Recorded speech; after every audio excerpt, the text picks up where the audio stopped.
চাচা এই গুড়ের টিনগুলো কোন দেশ থেকে আনছেন? ও কুষ্টিয়ার থেকে। ও আপনারা কি সবাই এখানে কুষ্টিয়ার গুড়ি ব্যবহার করেন?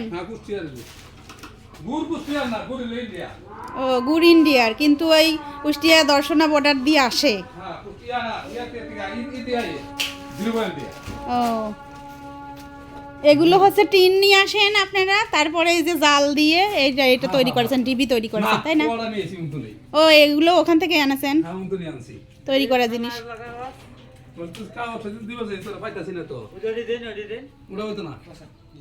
চাচারা হচ্ছে গুড় নিয়ে আসছে, এই যে এরকম টিনে করে টিনবদ্ধ গুড় এগুলো নিয়ে আসছে। এগুলো নিয়ে আসে জাল করার পরে এগুলো দিয়ে আবার গুড়ের ছোট ছোট ঢিবি তৈরি করবে।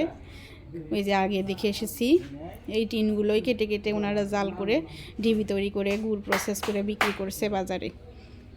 এখানে হচ্ছে একটা গুদাম ঘরে নাড়া নিচে নিয়ে সবগুলো এখানেই সংরক্ষণ করে।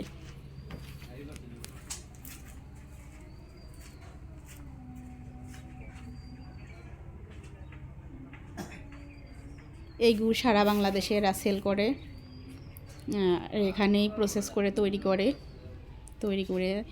জাল করে করে প্রসেস করে তৈরি করে সারা বাংলাদেশে এটা ছড়িয়ে গেছে। প্রচুর লাভও আছে, গুড়ের ব্যবসায় প্রচুর লাভবান হয় এই চাচারা। এখানে এই পাড়ার সব লোকেরাই গুড়ের ব্যবসা করে, কম আর বেশি।